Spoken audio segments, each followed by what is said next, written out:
안녕하십니까. 글로벌 큐레이터 박상현입니다. 전 세계 무대에서 활약하는 한인 기업가, 한상들이 인천에 모입니다. 제17차 한상대회에 참석하기 위해서인데요. 이번 대회 한인 기업가들이 다양한 비즈니스 성과를 내고 우리 청년의 해외 진출에도 큰 힘이 되기를 기원합니다. 더 큰 코리아 지금 바로 시작합니다.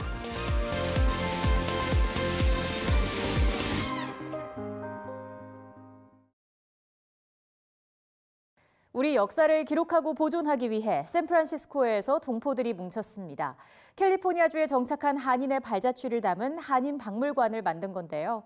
아직 작은 공간에 불과하지만 동포 2세대, 3세대에게 전해주고 싶은 이야기는 무궁무진하다고 합니다. 정용주 리포터가 전해드립니다. 미국으로 한인 이주가 본격적으로 시작된 1903년.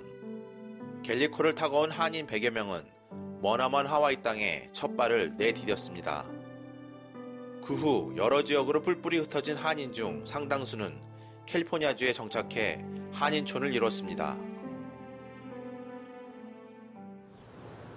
초기 미주 한인 사회 지도자인 도산 안창호 선생은 낯선 땅에 정착할 동포를 위해 한인 노동국을 창립해 취업의 문호를 열기도 했습니다.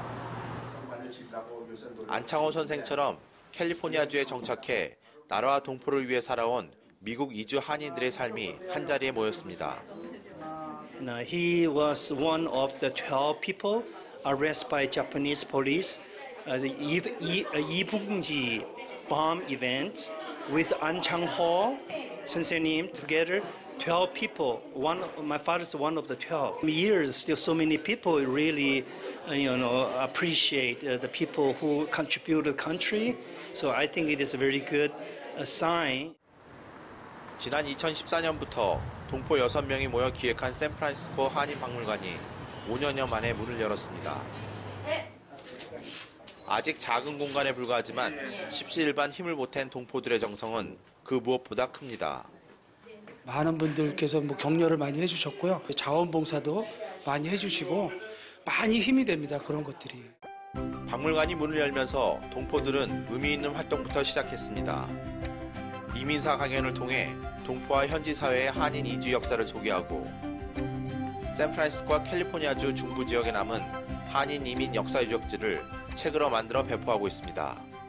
저희가 이 한글로 사적지 그 지도를 만들었는데 저희가 이제 이 예산하고 인력이 닿게 되면 곧 영문판으로 만들어서 저희 이제 2세들에게 우리 샌프란시스코 주위의 그 역사를 2세들에게 지금 전달하려고 하고 있어요. 저희 샌프란시스코 한인박물관은 사라져가는 기록을 모으고 기록해서 보관하고 여러분들과 쉐어하고 최후의 목표는 우리 2세, 3세들에게 전달하는 것입니다. 혼자 기억하면 옛날 얘기가 될 수 있지만 함께 기억하면 역사입니다. 역사는 누군가 만들어주는 게 아니라 스스로 만들어가는 것이라고 말하는 샌프란시스코 한인들. 미주 한인 정체성을 후대에 전하는 동포의 행보가 주목됩니다. 경제협력개발기구 OECD 회원국 가운데 우리나라가 가장 빨리 고령화가 진행될 것이라는 전망이 나왔습니다. 그런데 이렇게 노인 인구 비중이 급증하는 데 비해 빈곤이나 고독사 등 노인 문제에 대한 대비책은 부족한 게 현실인데요. 노인이 가장 살기 좋은 나라로 꼽히는 네덜란드는 어떤 대비책을 갖고 있을지 장혜경 리포터가 전해드립니다. 올해 91살인 체르크 크라머 씨. 교장 선생님이던 크라머 씨는 은퇴 후 벌써 30년 넘게 여유로운 노후를 보내왔습니다. Wij konden toen nog sparen en dat deden we dus ook. En het werd elke keer een klein beetje meer. Wij leefden in een tijd van opbouw. Kan ik nu niet meer zeggen, maar omdat ik vroeg gepensioneerd ben, wij plukken daar wel de vruchten van. 크라머 씨가 변화를 느낀 것은 지난 2008년 미국발 경제 위기 무렵부터입니다. 네덜란드는 약 1,700만 명 인구 가운데 50세 이상의 인구가 40% 이상 차지하는 고령화 국가지만 노인 빈곤율은 1.5%, 세계에서 가장 낮은 수준을 유지해 왔는데요. 노인도 기본 생활을 영위할 수 있도록 정부에서 기초연금을 지원했기 때문입니다. 하지만 전 세계적인 경제 위기와 네덜란드 내 고령화 인구가 늘면서 지금의 연금 정책이 청년층에서 큰 부담이 될 것이란 우려의 목소리가 나온 건데요. 이런 상황에서 기초연금에만 매달리지 않고 다양한 복지 정책과 시스템, 노인 교육 등 네덜란드만의 방식으로 고령화 문제를 해결하고 있습니다. 이곳은 노인을 위한 모든 것, 노인만을 위한 박람회장입니다. 신나게 자전거를 타고 달리는 백발 신사부터 능숙하게 훌라후프를 돌리는 은발 여성까지 모두 즐겁게 시간을 보냅니다. 벌써 10년째 열리는 이 행사는 다양한 주제와 아이템으로 가득합니다. Ik denk dat de gemiddelde leeftijd hier is tussen de 60 en 65 het beste. Ik denk wel het medisch. Het is gezondheid. Gezondheid, reizen en wat eigenlijk zeer belangrijk is, en dat is de geld- en rechtzaken, waarin advies wordt gegeven over financiële zaken en rechten die als mensen. 가끔 열리는 박람회에도 노인들이 정보를 얻거나 도움을 받을 곳은 더 있습니다. 네덜란드에는 노인만을 위한 전문 방송 채널이나 잡지도 있고요. 다당제 국가답게 노인을 위한 정당까지 존재해 노인의 권익을 대변하고 주류에서 소외된 노인을 위한 정책까지 구상하고 있습니다. Uit onderzoek blijkt dat de 50-plussers in Nederland de gelukkigste mensen zijn. Maar ondanks al dat geluk hebben we nog wel wat wensen en daar werken wij als 50-plus graag aan mee. Onze partij staat voor pensioenen, voor de AOW, Algemene Ouderdomswet, uitkering aan ouders zodat ze een fatsoenlijk inkomen hebben. Zorg, de arbeidsmarkt voor ouderen is veel moeilijker als je 50-plus bent dan daarvoor. Ouderen zijn minder interessant en daarnaast alles wat voor ouderen van belang is of belang kan zijn. 초고령화 사회를 눈앞에 둔 한국. 거스를 수 없는 사회적 변화를 앞두고 우리도 적극적인 준비가 필요해 보입니다.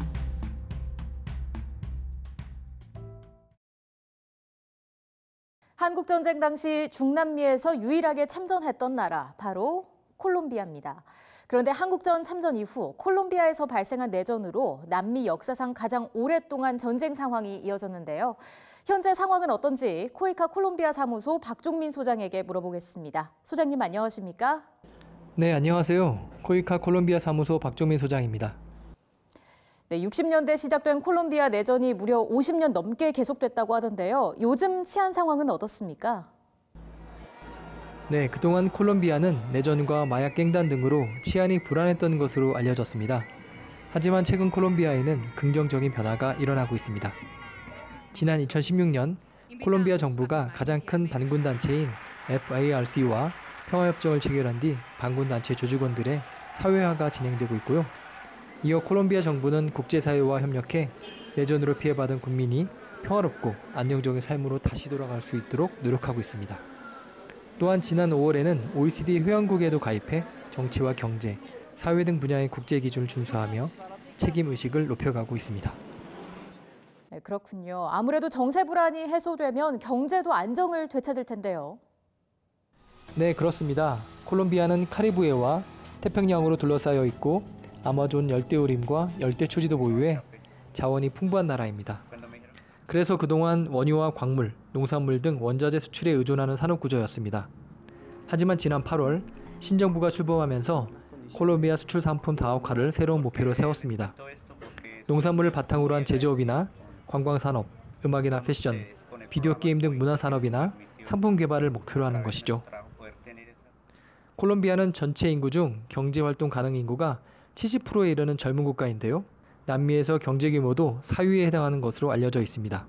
풍부한 천연 자원과 젊은 인구가 가득해 미래 성장 가능성이 무궁무진한 나라입니다. 네, 잠재력이 큰 콜롬비아에서 코이카도 다양한 활약을 하고 있다고요? 네, 콜롬비아의 변화에 발맞춰 코이카에서도 다양한 사업을 진행하고 있습니다. 먼저 콜롬비아의 안정적인 평화 구축을 위해서 유엔 난민기구와 함께 내전 난민들의 사회 복귀와 경제적 역량 강화를 돕고 있습니다. 또한 콜롬비아 정부와 공동으로 상위 군인의 재활을 돕는 한콜 우호 재활센터를 건립해 운영 중인데요. 지난 2016년 개소한 이 센터에서 스포츠와 문화교육 등 다양한 재활 훈련을 제공해 지금까지 5천여 명이 혜택을 받았습니다. 콜롬비아의 지속가능한 경제 발전을 위해 현지 정부의 산업개발 정책 개선도 지원합니다. 농업과 전기, 자동차 부품 산업 등 중소기업 역량 강화와 해외 시장 진출을 지원하는 사업을 추진하고 있습니다. 특히 농촌 빈곤 퇴치 사업으로 현지 농가의 삶을 개선했는데요. 참외농가에서 1년 동안 생산하는 농작물의 양이 상당 부분 늘어났고요. 수혜 농가의 연간 소득이 평균 497% 증가하기도 했습니다. 이처럼 콜롬비아 정부의 현명한 정책과 한국 정부의 물적, 기술적 지원이 시너지를 발휘한다면 머지않은 미래에 콜롬비아도 한국과 같이 도움을 받는 국가에서 도움을 주는 국가로 바뀌는 날이 오지 않을까 기대해 봅니다. 지금까지 코이카 콜롬비아 사무소에서 전해드렸습니다.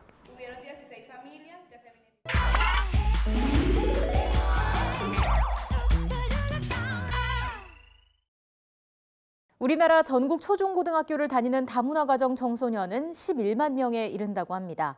청소년기 혼란은 물론 사회적 편견까지 어린 나이에 많은 짐을 짊어진 아이들인데요. 이들이 앞으로 우리 사회 기둥으로서 건강하게 성장하려면 우리는 어떤 역할을 해야 할까요?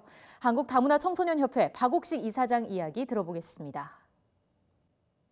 예, 저는 박옥식이라고 합니다. 사단법인 한국다문화청소년협회 이사장을 맡고 있고 부설기관으로 한국청소년폭력연구소 소장도 같이 겸임하고 있습니다.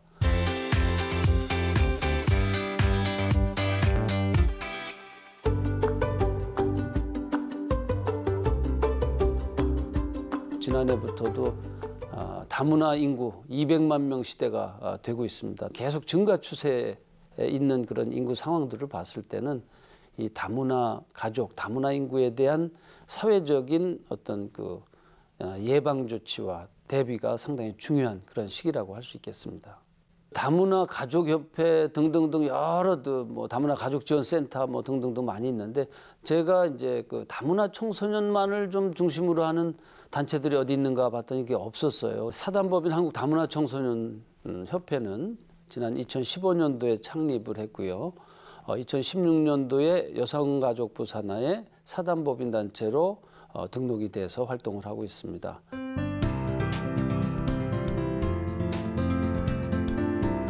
이 문화적인 갈등이 이제 가장 큰 문제라고 생각할 수 있고요.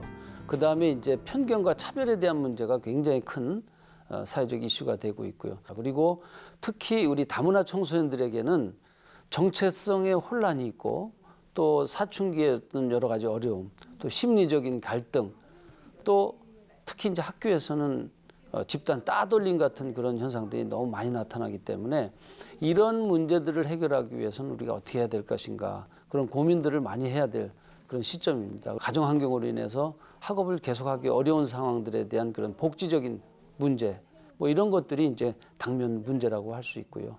가정적인 문제도 이제 가정 해체, 우리 이혼율도 굉장히 많은데 그 중에 이제 다문화 가정이 이렇게 가정에서 나타나는 이혼율도 우리 기존의 이혼율보다 훨씬 높습니다. 그래서 그런 부분에서 가정 해체에 대한 부분들도 심각하게 우리가 다뤄야 될 그런 과제라고 할 수 있겠습니다.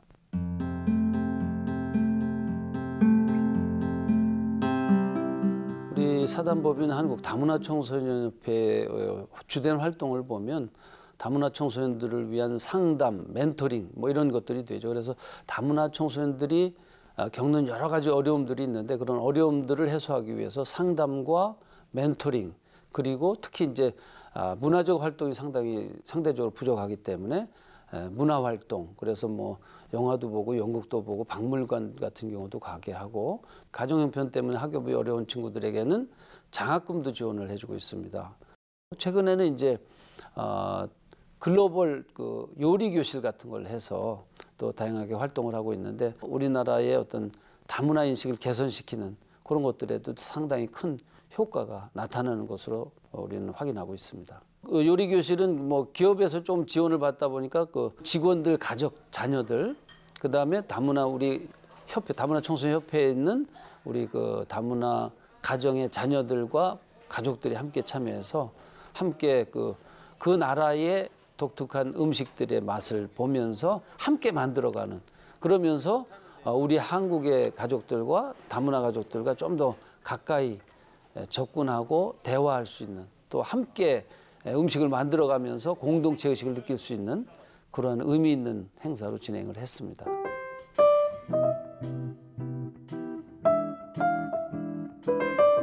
차별과 편견에서 벗어나서 이젠 우리 사회의 모든 구성원이다. 함께 살아가야 될 구성원이다 하는 그런 인식을 가지고 나가야 되는 게 필요하고요. 그래서 이제 다문화 청소년 단체나 뭐 다문화 관련된 그런 기관들도 다문화만 딱 떼어서 이렇게 구분된 활동과 지원이 아니라 우리 국내의 모든 청소년들, 모든 가족들이 함께 참여하면서 함께 누릴 수 있도록 공유할 수 있도록 하기 위한 그런 사회적인 시스템을 마련해 나가는 게 가장 중요하다고 할 수 있겠습니다. 다문화 가족들도 이제 스스로의 어떤 변화를 위한 노력을 해야 됩니다. 그래서 다문화 가족들이 한글 구사 능력이 좀 떨어지기 때문에 좀 소극적인 부분이 많이 있는데 다문화 가족들도 적극적으로 한국 사회의 일원으로서 사회에 기여를 해야 된다는 그런 책임과 의무. 그다음에 우리 그 국내 기존의 모든 청소년을 비롯해서 모든 그 주민들이 시민들이 나서서 그걸 좀 더 폭넓게 좀 다문화에 대한 수용성을 좀 넓혀 나가는 그러한 노력들이 서로 필요하다고 생각을 합니다.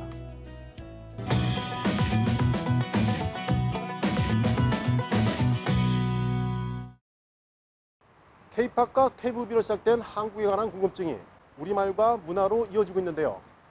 비록 발음은 조금 서툴지만 한국어 열기로 뜨거운 현장을 찾아왔습니다. 긴장된 표정으로 마이크 앞에 선 참가자. 한국은 저에게 솜사탕입니다. 소소하지만 확실한 행복이라고요. 그동안 열심히 준비한 이야기를 담담하게 들려줍니다. 호주 모나시 대학교에서 올해 처음으로 한국어 말하기 대회가 열렸습니다. 제 한국어 수준이 어딘지 이렇게 그 테스트 해보고 싶어서 말하기 대회에 참가했어요. 서류 심사를 통해 본선에 오른 대학생 11명이 참가했는데요.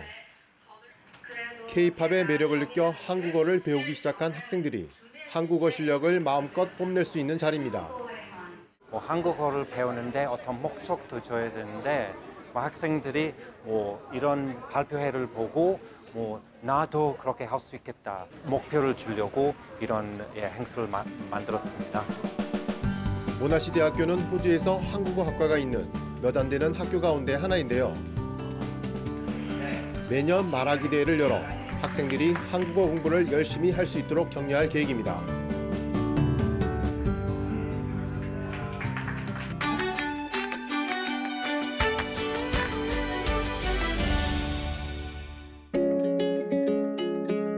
사랑하는 할머니께 할머니 안녕하세요. 주영이에요.